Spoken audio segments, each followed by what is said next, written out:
Hello everyone. अब आज हम लोग एसएचएम के अपने मल्टीपल करेक्ट क्वेश्चंस पे चलते हैं। जैसे हमारे पास यहाँ पे जो फर्स्ट क्वेश्चन है इसे देखते हैं। 12th नंबर का ये क्वेश्चन है, मल्टीपल करेक्ट का फर्स्ट क्वेश्चन है हमारे पास। तो इस क्वेश्चन में हमें बोला क्या है, जैसे इस क्वेश्चन को देखें। इस क्वेश्चन पे हमें बोल रहा है ए पार्टिकल एग्जीक्यूटिंग एसएचएम बिटवीन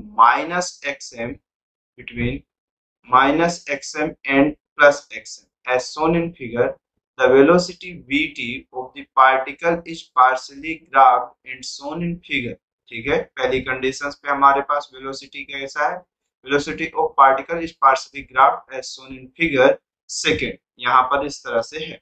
ठीक है, पोजीशन हमारे पास फर्स्ट ग्राफ है और वेलोसिटी और टाइम के बीच का जो ग्राफ है वो कौन सा है, सेकंड नंबर। ठीक है, अब उसके बाद फिर हमारे पास क्या बोल रहा है, 2 point A and B corresponding to time t1 and t2 respectively are marked on vt। ठीक है, इस तरह से मेंशन है। तो अब हमें क्या बताना है, at time t1 it is going to xm। इस तरह से क्वेश्चंस में हमारे पास मेंशन है कि टाइम t1 पे जो पार्टिकल वो हमारे पास कहाँ पे जा रहा है, xm की डायरेक्शन पे जा रहा है। ठीक है, और दूसरे स्टेप में हमारे पास क्या बताना है, at time t1 its speed is decreasing, और टाइम t1 में इसकी स्पीड क्या हो रही है, हमारे पास डिक्रीज हो रही है। तो देखिए, सबसे पहले फॉर्मेट में अगर क्वेश्चंस की बात की जाए तो at time t1 it is going toward of plus xm, ऐसा क्वेश्चन में बोल रहा है। तो अगर आप देखना स्टार्ट करिए तो आपको ये चीज दिख रही होगी कि ये वेलोसिटी मेरे पास धीरे धीरे कितना होना स्टार्ट हो रही है, जीरो होना स्टार्ट हो रही है। कितनी होने स्टार्ट हो रही है, जीरो, और निगेटिव साइड से हमारे पास कहां पे जा रही है, जीरो के आसपास। तो अगर आप इसके ये बोलिए कि एक्सट्रीम पोजीशन एक्सएम है और इस साइड की एक्सट्रीम पोजीशन माइनस एक्सएम, तो आपको पता है कि यहाँ पे वेलोसिटी की वैल्यू आपके पास कितनी होती है, मेन पोजीशन पे मेरे पास मैक्सिमम होती है। कितनी होती है, मैक्सिमम होती है। मतलब ये v होता है और ये मेरे पास v की वैल्यू कितना होता है, a इंटू ओमेगा, और यहाँ पे जो वैल्यू होती है वो कितनी होती है, वेलोसिटी की वैल्यू जीरो, और यहाँ पर भी कितनी होती है, जीरो। अगर मैं देखूं तो ये डायरेक्शन को मैं कैसा लिखता हूँ, पॉजिटिव, और इस डायरेक्शन को मैं कैसा लिखता हूँ, निगेटिव। तो ये वाली कंडीशन पे अगर प्लस ए ओमेगा है तो पार्टिकल पूरे टाइम्स पे इस तरह से जा रहा हो। ठीक है, यहाँ से वेलोसिटी जीरो से स्टार्ट होते होते ये धीरे धीरे बढ़ेगी, ए ओमेगा तक आएगी, और इधर जीरो इन होना स्टार्ट होगी। वो ग्राफ लगभग लगभग इस तरह से दिख रहा होगा। ठीक है, लेकिन आप इस साइड कभी भी यहाँ पर अगर वेलोसिटी देखेंगे तो मैक्सिमम कितना होगा, ये माइनस ए ओमेगा होता है। ये कितना होता है, ये वैल्यू आपको जो दिखती है ये माइनस ए इंटू ओमेगा होता है। इसकी डायरेक्शन इधर होती है, और ये कहाँ से होती है, ये पहले आपके पास आएगी जीरो, और फिर यहाँ पे आएगा मैक्सिमम, यहाँ से यहाँ तक इंक्रीजिंग, फिर कैसा रहेगा, डिक्रीजिंग। तो इस एंड पे अगर आपके पास ये देखिए ये जीरो है और इस साइड है तो ये निगेटिव में मैक्सिमा, और फिर कैसा रहेगा, जीरो। तो इसके बीच का जो आपको ग्राफ देखने को मिलेगा वेलोसिटी का, वो लगभग लगभग कुछ इस तरह से देखने को मिलता है, और ऊपर साइड के लिए जो मिलता है वेलोसिटी ग्राफ, वो कुछ इस तरह से मिलेगा।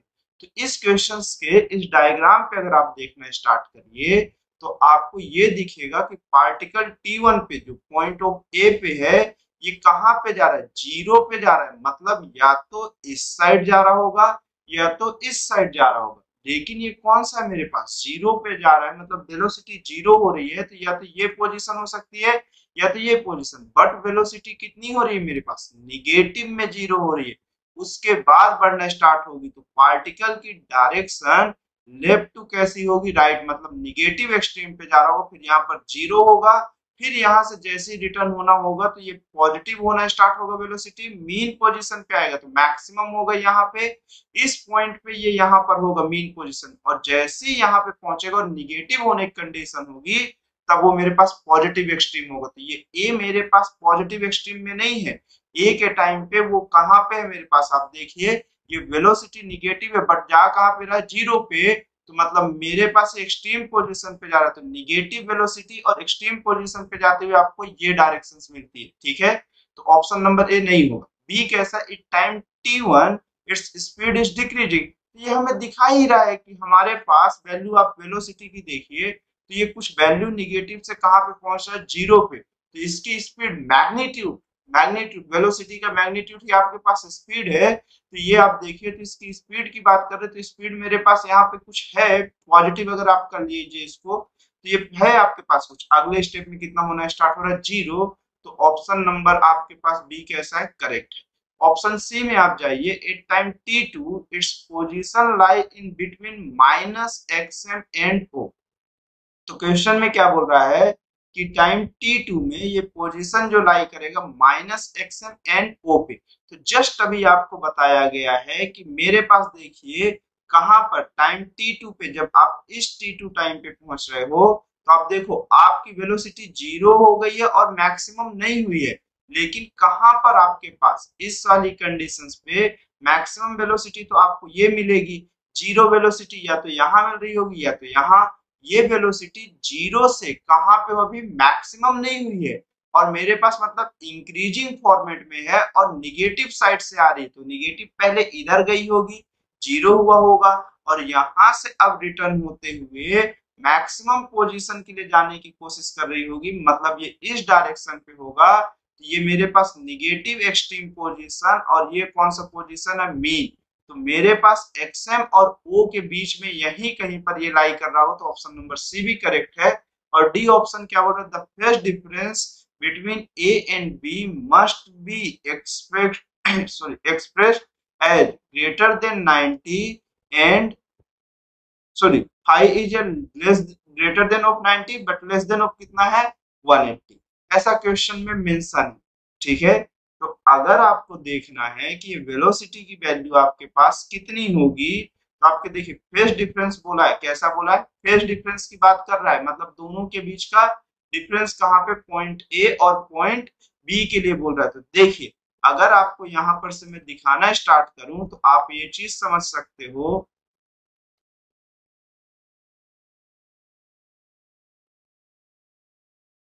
अब देखो, अगर आप ये देखो पॉइंट ऑफ ए और बी में, तो अगर आप इसे ओ कह रहे हो और इसे कितना कह रहे हो, ओ पॉइंट है, ये मेरे पास एक्सएम है माइनस का, और ये कौन सा है, प्लस का। अगर यहाँ पर देखो तो ये निगेटिव मैक्सिमा हो चुका है, मतलब इस पॉइंट के कैसे आ चुका है, आगे साइड आ चुका है, ठीक है। और ये मेरे पास अब निगेटिव है मैक्सिमा, मतलब यहाँ से कैसा हो चुका है, ये आगे आ चुका है। लेकिन लौटते टाइम अभी ये पॉजिटिव नहीं हुआ, मतलब यहाँ से लौट के ये अभी यहाँ तक नहीं हुआ है। आपको मालूम है कि यहाँ से पहुंच के यहाँ तक का फेज डिफरेंस 90 डिग्री, तो ये 90 डिग्री से ज्यादा तो अभी नहीं कह सकते हमारे पास, कि मेरे पास जैसे ये एम्पलीट्यूड के इक्वल हुआ तो 90 डिग्री, लेकिन 180 डिग्री तो नहीं हुआ है कि मतलब ये यहाँ गया और वापस यहाँ पे आ गया। ये अभी इसी के बीच में होगा अपने पॉइंट पे, तो ये ग्रेट मतलब लेस देन 180 तो है, ये कंफर्म है कि लेस देन ऑफ 180 है। अभी अगर ये वापस इसके आगे गया होता तब ग्रेटर देन 180 होता, लेकिन अब हमें चेक करना है कि क्या लेस देन 90 मतलब सॉरी ग्रेटर देन ऑफ 90 है या नहीं, लेस देन ऑफ 180 तो है। यहाँ पे आप देखिए phase difference is greater than of 90 but less than of कितना है, 180 है। तो अगर मुझे ये कैलकुलेट करना स्टार्ट हो, तो अगर आप इसके फेज डिफरेंस को देखिए, तो आपको ये देखने पे कहाँ पे मिल रहा होगा, अगर मैं इस चीज को देखूं फेजर डायग्राम से, तो आप देखिएगा कितना आपको फेज डिफरेंस मिल रहा है, ठीक है। इस सब चीज को अभी मैं हटा देता हूं, आप देखिए, वो हटाने की कोई जरूरत नहीं था, लेकिन ठीक है क्वेश्चन में जरूरत है। चलो, अगर आप मैं इसको यहाँ पर से देखना स्टार्ट करूं, तो the phase difference between point A and B के लिए बोला। तो अगर आप देखो तो यहाँ पर से आपको ये समझ में आया, अगर मैं इसके फेजर डायग्राम को ड्रॉ किया, ये मेरे पास कौन सी पोजीशन है, 0 है। ये मेरे पास इधर अगर देखा और ये मेरे पास इधर देखा, तो ये प्लस एक्सएम हुआ, ये माइनस एक्सएम, ठीक है।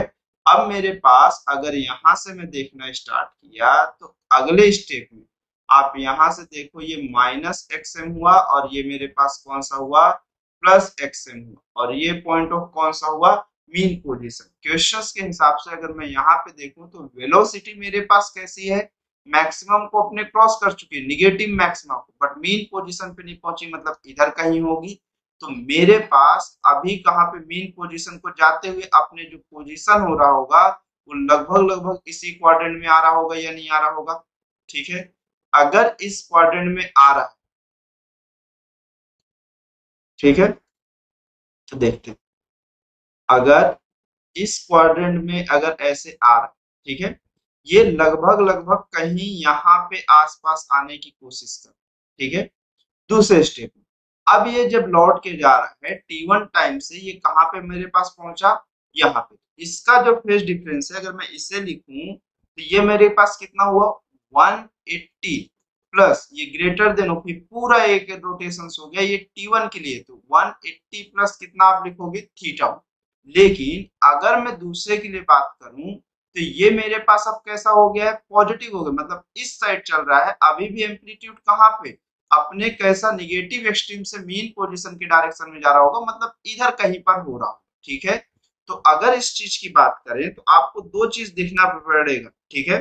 अगर यहाँ पर देखिए तो आपको दो चीज देखने को मिलेगी आपको यहाँ पर कि इस पोजीशन के लिए, देखते हैं।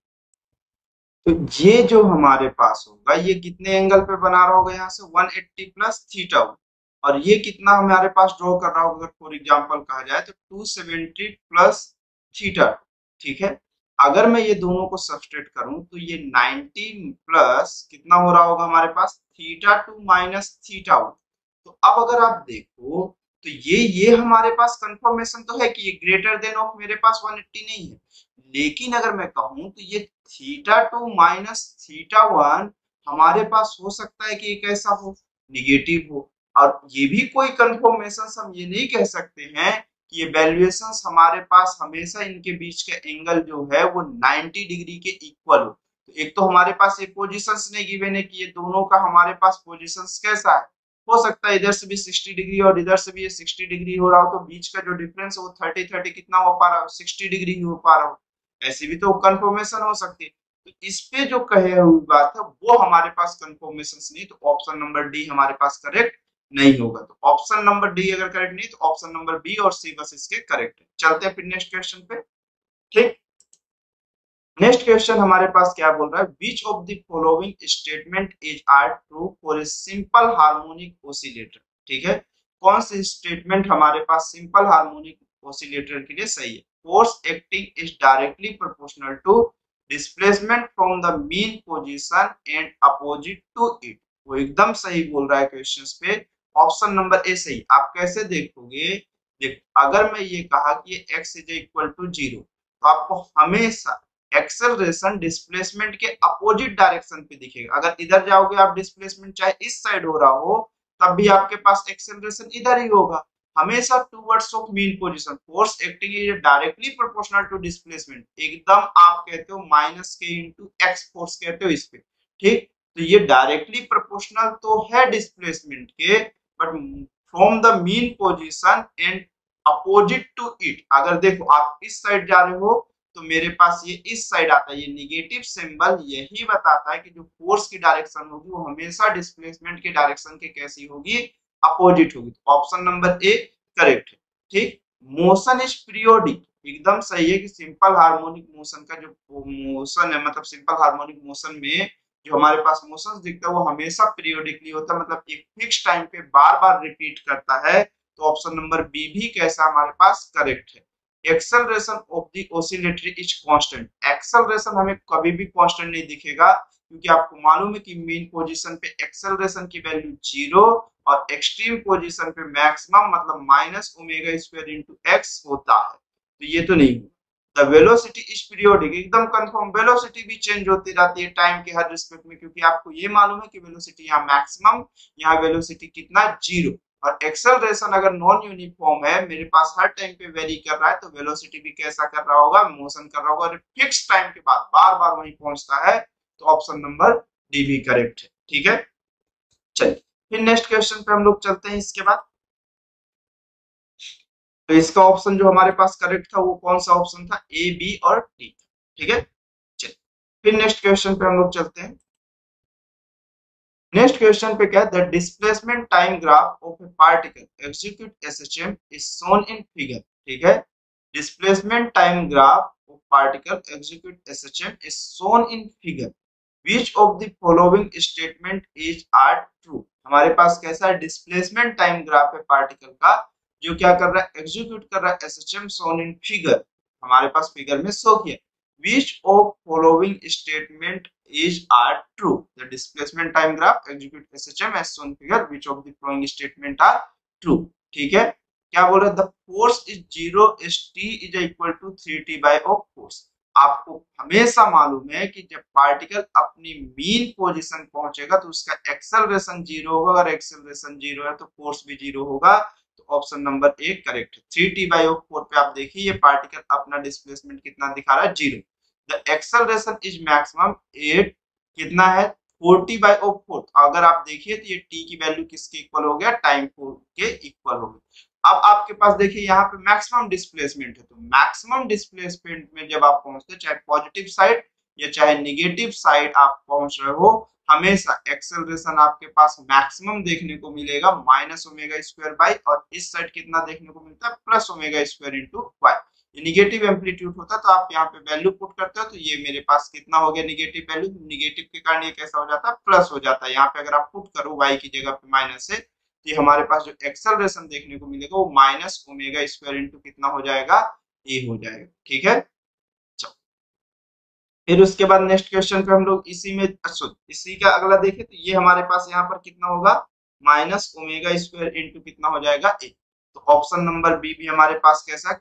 करेक्ट, क्योंकि आप देखिए यहाँ पे टी टाइम पीरियड पे पार्टिकल अपने मैक्सिमम डिस्प्लेसमेंट को। ठीक है, नेक्स्ट में क्या है हमारे पास? The velocity is maximum at T is equal to T by 4। Displacement कितना है यहाँ पे? जीरो। तो मीन पोजीशन पे वेलोसिटी कैसी होती है? मैक्सिमम होती है ए इंटू ओमेगा। तो ये भी ऑप्शन कैसा हमारे पास? करेक्ट है। The potential energy is equal to kinetic energy of oscillatory at T is equal to T by 4। तो ये क्वेश्चन में बोल रहा है फोर्थ ऑप्शन में कि हमारे पास potential energy is equal to the kinetic energy होता है ऑसिलेशन में कब? जब टाइम की वैल्यू कितना हो? टी बाय 2 हो। तो आपको मालूम है कि potential energy is equal to kinetic energy कब इक्वल होता है? अगर आप इसमें ऑसिलेशंस पे देखना स्टार्ट करिए तो ये टाइम की वैल्यू बोल रहा है, तो हम टाइम के फॉर्मेट में किसको टाइम के फॉर्मेट में अगर अपनी पोटेंशियल एनर्जी लिखे तो हमें दिखती हाफ इंटू के की वैल्यू कितना हो जाता है हमारे पास? m into omega square into half के एक्स स्क्वायर होता है, तो एक्स स्क्वायर की जगह पे मेरे पास कितना हो जाएगा? यहाँ पर से x की वैल्यू की जगह पे हम कितना लिखेंगे? यहाँ पे अगर मैं यहाँ पे लिखना स्टार्ट किया तो उसकी प्लेस पे m omega square into A square into sine square omega T plus 5। और ये हमारे पास कितना हुआ? अगर यहाँ पे काइनेटिक एनर्जी की बात की जाए, कौन सा? The potential energy is equal to kinetic energy of oscillatory T is equal to T by 2 पे बोल रहा। तो नेक्स्ट स्टेप पे कितना हो गया? Half M omega square into of मेरे पास कितना हो गया? ए स्क्वायर, और ये हो जाएगा वेलोसिटी के लिए हमारे पास कितना लिखते हैं? ए इंटू ओमेगा। तो हाफ एम वी स्क्वायर के लिए आप जानते हो कि पोजीशन के लिए आप लिखते हो A sine omega T plus 5, और वेलोसिटी के लिए कितना लिखते हो? A into omega cos omega T plus कितना हो गया? 5। तो ये हमारे पास हो गया cos square omega T plus 5। देखिए half half cancel, M M cancel, omega square cancel, A square cancel, sine square upon cos, ये साइन स्क्वायर इससे डिवाइड होगा तो ये कितना हो जाएगा? 10 स्क्वायर ओमेगा टी प्लस 5, और ये 1 हो जाएगा। जहां से हमें ये समझ में आया, अगर मैं ये पूरे को अपना फेस कांस्टेंट को, मतलब ये फेस कांस्टेंट और एंगल को मैं एक फेस कह दूं थीटा, तो मेरे पास ये चीज समझ में आई कि 10 स्क्वायर थीटा की जो वैल्यू होगी वो 1 का अगर मैं स्क्वायर कर दूं तो इसके इक्वल होगी। तो नेक्स्ट स्टेप में हमारे पास 10 स्क्वायर थीटा की जो वैल्यू है 1 की वैल्यू हमारे पास कितना हो जाएगा? 1045, और इसका ये क्या हो जाएगा? स्क्वायर, मतलब थीटा की जो वैल्यू होगी वो हमारे पास 45 डिग्री के इक्वल होती है। तो अगर मैं फाई की वैल्यू को 0 ले लूं, अब मैं यहाँ से फाइंड करता हूँ कि मेरे पास potential energy is equal to of oscillatory के इक्वल हो, तब की कंडीशंस पे मेरे पास टाइम की वैल्यू कितना? क्या t बाय 2 है क्या? तो ये देखते हैं। तो अगर मैं यहाँ पर पॉइंट में पुट किया अपने वैल्यूएशन तो आपको दिखा। फिर दूसरी अप्रोच भी चलेंगे। हमारे पास ये चीज दिखाई देगी कि हमारे पास कितना होता है और कितना नहीं होता। ठीक है, चलिए अभी हालांकि हमें पता है कि यहाँ पे कितना होगा, होगा या नहीं होगा, बस ये चीज हम लोग देखते हैं। ठीक है, potential energy is equal to kinetic energy बोला है, तो अभी हम देखते हैं कि क्या होता है हमारे पास। ठीक है, हमें मालूम है कि वहां पर क्या होगा और क्या चीज नहीं होगा, लेकिन मैं सिर्फ एक बार ड्राइव करके दिखा रहा हूँ कि हमारे पास ऑप्शन नंबर डी हो सकता है या नहीं हो सकता। तो देखिए एक्स की वैल्यू अगर मेरे पास यहाँ पर से दी, हमें तो वो एंगल मिल गया ना कि जहाँ पे पोटेंशियल एनर्जी की वैल्यू किसके इक्वल होगी, काइनेटिक एनर्जी के इक्वल होगी, तो वहां पे फेस की वैल्यू जो होगी वो 45 डिग्री होगी। तो अगर मैं ये कहूँ तो 45 डिग्री पे अगर मैं ये कह रहा हूँ कि फाई की वैल्यू मेरे पास कितनी हो जाए, 0 हो जाए, तो जो पोजीशन है वो कितना मेरे पास, अगर ये मीन पोजीशन से स्टार्ट कर रहा है क्योंकि इसकी वेलोसिटी कैसी है, मैक्सिमम है, तो मेरे पास x की वैल्यू कितना होगा, 10। अगर मैं ये कहूँ साइन 45 पे ये a बाई स्क्वायर रूट 2 हुआ और ये a हो गया और ये साइन, और ओमेगा की वैल्यू कितना हो गया 2 पाई बाई टी इंटू कितना हो गया t, a कैंसिल आउट हो गया, तो 1 बाई स्क्वायर रूट हो गया, मतलब ये मेरे पास कितना हो गया, इसकी वैल्यू साइन 45 हो जाएगा। आपको मालूम ही है, तो उससे कौन सी भारी चीज है, ये कितना हो गया साइन 45 मतलब पाई बाई 4 हो जाएगा। तो ये पूरी वैल्यू को अगर मैं यहाँ से कंप्लीट करूं तो ये pi by 4 is equal to मेरे पास ये कितना हो गया 2 pi by T into of T हो गया, ये पाई से पाई कैंसिल आउट हो गया। आपको ये दिखा कि टी की जो वैल्यू दिखेगी वो कैपिटल टी बाई 8 है। ये वो टाइम है जब मेरे पास potential energy is equal to कितना होगा, काइनेटिक एनर्जी। और यहाँ पे क्या बोल रहा है, the potential energy is equal to kinetic energy of oscillatory at t is equal to t by 2। तो नहीं, आप ये जानो कि कभी भी ऐसा नहीं होगा। तो आप हमेशा समझो कि कभी भी पोटेंशियल एनर्जी काइनेटिक एनर्जी के इक्वल तब होगी जब मेरे पास मीन पोजीशन से उसकी डिस्टेंस कितनी हो जाएगी, a बाय स्क्वायर रूट 2 हो जाएगी। तो ऑप्शन नंबर डी कैसा हमारे पास, रॉन्ग है। ये तो पहली इतनी लंबी मेथड हुई, एक छोटी सी मेथड देखते हैं, बड़ी मस्त, बड़ी मस्त क्या है, क्वेश्चन में दिया हुआ है, बड़ी मस्त है। आपको मतलब सब चीज छोटे में चाहिए। देखो डायरेक्टली आप देखने की कोशिश करो, जहां पे वेलोसिटी मैक्सिमम होती है, आपको ग्राफ से अगर मैं बताना स्टार्ट करूं तो आपको मालूम है कि जहां पे वेलोसिटी मैक्सिमम होती है, अगर आप पोटेंशियल एनर्जी और काइनेटिक एनर्जी के बीच का ग्राफ ड्रॉ करो तो कुछ इस तरह से चलता है। मीन पोजीशन पे काइनेटिक एनर्जी मैक्सिमम हो जाती है, तो अगर वहां पे देखो तो मीन पोजीशन वेलोसिटी कितनी होती है, 0। तो आप देखो टी बाई 2 आपको कहाँ पे, टी बाई 4 है और ये टी बाई 2 है, 2 टी बाई 4 लिख देने से ये थोड़ी चेंज हो जाएगी, टी बाई 2 है। आप इसको कैंसिल आउट करो तो ये 2 मिलेगा आपको, ये टी बाई 2 हो जाएगा। तो अब टी बाई 2 पे देखो वेलोसिटी कितनी मिल रही है आपके पास, मैक्सिमम। अगर वेलोसिटी मैक्सिमम है तो यहाँ पे अगर मैं बात करूं तो वेलोसिटी जब मैक्सिमम होगा तो मेरे पास काइनेटिक एनर्जी कितना हो जाएगा, काइनेटिक एनर्जी वेलोसिटी मैक्सिमम, ये डिस्प्लेसमेंट का ग्राफ है भाई साहब। अगर डिस्प्लेसमेंट का ग्राफ है तो ये एक्सट्रीम पोजीशन है, और एक्सट्रीम पोजीशन पे आपको मालूम है कि पोटेंशियल एनर्जी कितनी होती है एक्सट्रीम पोजीशन पे, पोटेंशियल एनर्जी कैसी होती है, ये मेरे पास कौन सा है, ये काइनेटिक एनर्जी का ग्राफ है। पोटेंशियल एनर्जी कैसी होती है एक्सट्रीम पोजीशन में, मैक्सिमम, और एक्सट्रीम पोजीशन में काइनेटिक एनर्जी कैसी होती है, 0, और पोटेंशियल एनर्जी मैक्सिमम अपनी होती है। तो इसका इन द सेंस ऑफ ये बनता है कि ऑप्शन नंबर डी, आप डायरेक्टली ऑप्शन से देख के बता सकते थे कि डिस्प्लेसमेंट एक्सट्रीम पोजीशन पे, मतलब सिर्फ और सिर्फ पोटेंशियल एनर्जी वहां पे होगी, काइनेटिक एनर्जी की वैल्यू कितनी हो जाएगी, 0। ठीक है, तो यहीं पर से हमें ये समझने की बात मिलती है कि हमारे पास ऑप्शन नंबर डी कैसा होगा, रॉन्ग हो। इतनी सारी प्रपंच हमें रचने की जरूरत नहीं। अगर आज के बाद आपके पास कभी क्वेश्चन है तो आप डायरेक्टली ये हमेशा याद रखना कि theta is equal to 45 degree पे हमेशा potential energy is equal to kinetic energy के इक्वल होगा। ठीक है, और वो टाइम कितना होगा, मीन पोजीशन से t बाई 8 होगा। कैसा, t बाई 8 होगा। इतने में पहुंचने में हाफ टाइम लग रहा होगा और इतने में पहुंचने में हाफ टाइम, तो ये t बाई 8, और मेरे पास a बाई स्क्वायर रूट से एक्सट्रीम पोजीशन में पहुंचने में पार्टिकल को कितना टाइम लग जाता है, t बाई 8 लग जाता है। तो टोटल आपको मालूम है कि ये मीन पोजीशन से एक्सट्रीम पोजीशन में पहुंचने के लिए टोटल टाइम लगता है t बाय 4। ठीक, चलो फिर नेक्स्ट क्वेश्चन हम लोग देखते हैं। नेक्स्ट क्वेश्चन क्या है, the linear harmonic force constant कितना है हमारे पास F, फोर्स कांस्टेंट की वैल्यू कितना है, K की वैल्यू हमारे पास 2 into 10⁻6 newton per metre times and amplitude, time कितना हमारे पास, सॉरी टाइम्स नहीं, a linear harmonic oscillatory of force constant 2 into 10⁻6 newton per metre times and amplitude हमारे पास इस क्वेश्चन पे कितना गिवन है 0.01 metre has total mechanical energy, total mechanical energy हमारे पास कितना 160 जूल। इस तरह से क्वेश्चन में, अब क्वेश्चन में ये बोला है कि इट्स मैक्सिमम पोटेंशियल एनर्जी कितनी होगी 100 जूल, मैक्सिमम काइनेटिक एनर्जी कितनी होगी 100 joule, maximum potential energy 160 joule, maximum minimum potential energy is 0। तो हमें ये मालूम है कि कभी भी बॉडी अगर ओसिलेशंस करता है तो हो सकता है कि वो पहले से इनिशियली कुछ पोटेंशियल एनर्जी स्टोर करे, काइनेटिक एनर्जी जीरो से लेके कुछ तक तो जाएगी, जीरो से वो अपनी मैक्सिमम वैल्यू तक के लिए हमारे पास जाएगा ही जाएगा।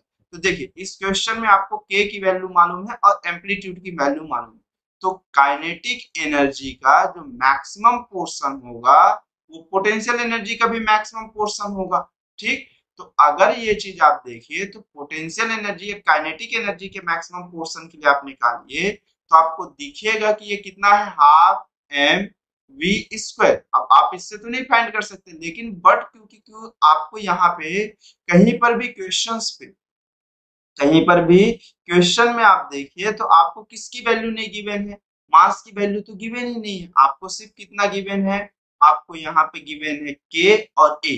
तो या तो आप इसको कन्वर्ट करो, अगर आप इसको कन्वर्ट भी करोगे तब भी यही पोटेंशियल एनर्जी के इसी फॉर्मेट में आप पहुंचोगे। देखना हाफ इंटू के इंटू एक्स स्क्वायर में, आप देखो अगर काइनेटिक एनर्जी आप निकालना फाइंड भी करना चाहे तो half M V square at any instant में बोल रहा हूँ, मैक्सिमम के लिए हम लोग कैलकुलेट कर लेंगे, एम को एम ही रहने दीजिए, वी को आप लिखोगे ओमेगा स्क्वायर, वी के लिए आप कितना लिखते हो velocity for any time instant के लिए, टाइम इंस्टेंट बोल रहा हूँ, एट एनी एम्पलीट्यूड या एट एनी पोजीशन के लिए कितना लिखते हो omega square root A square minus of X square. तो यहाँ से आपके पास ओमेगा स्क्वायर ये कितना हुआ A square minus of X square. अब अगले स्टेप में जब मेरे पास बॉडी अपनी मीन पोजीशन पे होगा तब वो अपनी कौन सी एम्पलीट्यूड को हमेशा टच करता है, मैक्सिमम एम्पलीट्यूड को, सॉरी जब बॉडी अपने मीन पोजीशन में होता है तब वो मैक्सिमम काइनेटिक एनर्जी को जाता है। तब इस स्टेप में हमारे पास x की वैल्यू 0 पुट करेंगे तो m ओमेगा स्क्वायर इंटू कितना हो गया a स्क्वायर। आपको मालूम है m इंटू ओमेगा स्क्वायर की वैल्यू कितना होती है आपके पास k इंटू a स्क्वायर। अब k की वैल्यू आपको गिवन, अगर आप यहीं पर पोटेंशियल एनर्जी का मैक्सिमम आप फाइंड कर लेते तब भी तो आपको यही मिल रहा होता भाई साहब। अब देखो आप वैल्यू पुट करो, हाफ k की वैल्यू कितना 2 इंटू 10⁻6, एम्पलीट्यूड की वैल्यू 0.01 का कैसा हो गया स्क्वायर, 2 और 2 कैंसिल, तो अगले स्टेप में ये मेरे पास 1 इंटू 10⁻, कितना है 1 इंटू 10⁻−2, -2 का मेरे पास स्क्वायर कितना हो जाएगा 10⁻⁻4 इंटू 10⁻, कितना हो गया 6, मतलब ये 10⁻2 जूल काइनेटिक एनर्जी मिलेगी मैक्सिमम काइनेटिक एनर्जी। तो आप डायरेक्टली यहाँ पे पर पुट कर सकते थे, तो बस मुझे दिखाना है आपको कि चीजें कैसी हो रही, इसलिए मुझे इतना टाइम लग रहा है। आप इसको डायरेक्टली यहाँ पर वैल्यू पुट कर सकते हो, तो आप देखो यही आंसर आ रहा है आपके पास, ये चीज तो दोनों सेम ही जा रही है। ठीक, चलो फिर हम लोग चलते हैं इसके बाद, तो मतलब मैक्सिमम काइनेटिक एनर्जी कितनी है, मैक्सिमम काइनेटिक एनर्जी अगर आपको दिखी वो कितनी दिखी 100 जूल, तो पोटेंशियल एनर्जी मैक्सिमम कितनी दिख रही होगी, तब तो ये मेरे पास ये भी 100 जूल है। तो फिर हो क्या रहा है, अगर ये बात की जाए तो मेरे पास टोटल एनर्जी कितनी है 160 जूल। तो आपको मालूम है कि टोटल एनर्जी कितनी होती है काइनेटिक एनर्जी प्लस ऑफ कौन सा पोटेंशियल एनर्जी। तो किसी भी इंस्टेंट पे अगर मैक्सिमम काइनेटिक एनर्जी हो गई तो पोटेंशियल एनर्जी की वैल्यू 0 होनी थी, और ये 100 है और ये 160 जूल, मतलब इनिशियल टाइम पे जो पोटेंशियल एनर्जी है वो 0 नहीं है, वो कुछ ना कुछ पोटेंशियल एनर्जी स्टोर्ड किया है, तो कितना होगी वो 60 होगी, तभी तो ये दोनों का समेशन कितना आएगा 160 आएगा। पार्टिकल जो है वो इनिशियल टाइम पे पोटेंशियल एनर्जी 60 जूल की स्टोर करके चल रहा है, उसकी चेंजिंग ऑफ पोटेंशियल एनर्जी जो है वो 100 जूल है, तो मतलब मैक्सिमम काइनेटिक एनर्जी और मैक्सिमम पोटेंशियल एनर्जी दोनों 100 जूल आएंगे। बट मैक्सिमम मेरे पास पोटेंशियल एनर्जी 160 जूल आएगा क्या? 160 जूल आएगा क्या? मैक्सिमम पोटेंशियल एनर्जी आपके पास, देखिए मैक्सिमम पोटेंशियल एनर्जी कभी भी आपको यहाँ पर से आप कैलकुलेट करके देखो, मैक्सिमम पोटेंशियल एनर्जी आपके पास 100 जूल नहीं आएगी, क्योंकि बॉडी पार्टिकल आपको ये दिखा कि मैक्सिमम काइनेटिक एनर्जी 100 जूल है, फिर भी पार्टिकल शुरू से ही अपने में कुछ ना कुछ 60 जूल की पोटेंशियल एनर्जी स्टोर किया है। अब उसमें जो चेंजिंग दिख रहा हो वो सिर्फ 100 जूल का दिख रहा होगा, क्योंकि आप देखो चेंजिंग ऑफ काइनेटिक एनर्जी कितना हो रहा होगा, 100 जूल का, और चेंजिंग ऑफ पोटेंशियल एनर्जी भी 100 जूल का होगा। मतलब मेरे पास इनिशियल टाइम पे जो पोटेंशियल एनर्जी वो कुछ ना कुछ स्टोर होगा, तब तो यहाँ पे आप देखो 100 जूल की kinetic maximum kinetic energy put करने के बाद भी आपको पोटेंशियल एनर्जी 60 पुट करने पे टोटल एनर्जी कितनी मिल रही, 160 जूल। मतलब आपके पास क्वेश्चंस पे पहले से मेरे पास कुछ ना कुछ एनर्जी थी, जिसके कारण मैक्सिमम पोटेंशियल एनर्जी 100 जूल न जाके कितनी जा रही होगी, 160 जूल जा रही होगी। मैक्सिमम काइनेटिक एनर्जी 100 जूल और मिनिमम पोटेंशियल एनर्जी मेरे पास जीरो नहीं है, वो कितनी है, +60 है। आपके पास मिनिमम पोटेंशियल एनर्जी +60 जूल हमेशा आपके पास स्टोर्ड है। आप यहाँ पर वैल्यू पुट करके देखो, plus of kinetic energy total energy is equal to, आप कितना कहते हो, यहाँ पर आपको मालूम है ये आपके पास कौन सा है, पोटेंशियल एनर्जी मिनिमम, तो आपको मालूम है total energy is equal to kinetic energy plus of potential energy होती है। टोटल एनर्जी 160 जूल है, काइनेटिक एनर्जी की वैल्यू जो वो 100 है, ये दूसरे साइड जाएगा 100। ये कॉपी कैसे, जब काइनेटिक एनर्जी कैसी है, maximum is equal to potential energy अपने मिनिमम पॉइंट पे है, तो पोटेंशियल एनर्जी तब भी 60 जूल की एनर्जी स्टोर करके रखा है। मतलब इसकी मिनिमम पोटेंशियल एनर्जी 60 जूल है, ना कि जीरो है। और चेंजिंग ऑफ पोटेंशियल एनर्जी अगर आप देखना चाहो कि मेरे पास मैक्सिमम पोटेंशियल एनर्जी कब मिलेगी, जब 160 हो और काइनेटिक एनर्जी कितना हो जाए मेरे पास, काइनेटिक एनर्जी कितना हो जाए मेरे पास, जीरो जूल हो जाए। कितना हो जाए, जीरो जूल, क्योंकि काइनेटिक एनर्जी जीरो होगी, क्योंकि एक्सट्रीम पोजीशन में पार्टिकल की वेलोसिटी कितनी हो जाती है, जीरो हो जाती है। तब आपको दिखेगा कि पोटेंशियल एनर्जी पूरी की पूरी तरह 160 जूल है, जो कि मैक्सिमम पोटेंशियल एनर्जी। तो इसका ऑप्शन नंबर जो करेक्ट हो सिर्फ बी और सी है। तो आई होप आपको अच्छे से समझ में आया होगा। आप इसे अच्छे से देखो, आप ये चीज समझ के चलो कि आपको काइनेटिक एनर्जी जरूर जीरो होगी एसएचएम में, लेकिन पोटेंशियल एनर्जी ऑलवेज भी जीरो है, इसकी कोई गारंटी नहीं है। हो सकता है अगर जैसे स्प्रिंग सिस्टम के अंदर हम बात करें तो स्प्रिंग में कुछ एरर हो जो पहले से एक एनर्जी को क्या कर सके, स्टोर करके रख सके। ठीक है, चलो आप इसको प्रैक्टिस करो। Okay, thanks for watching.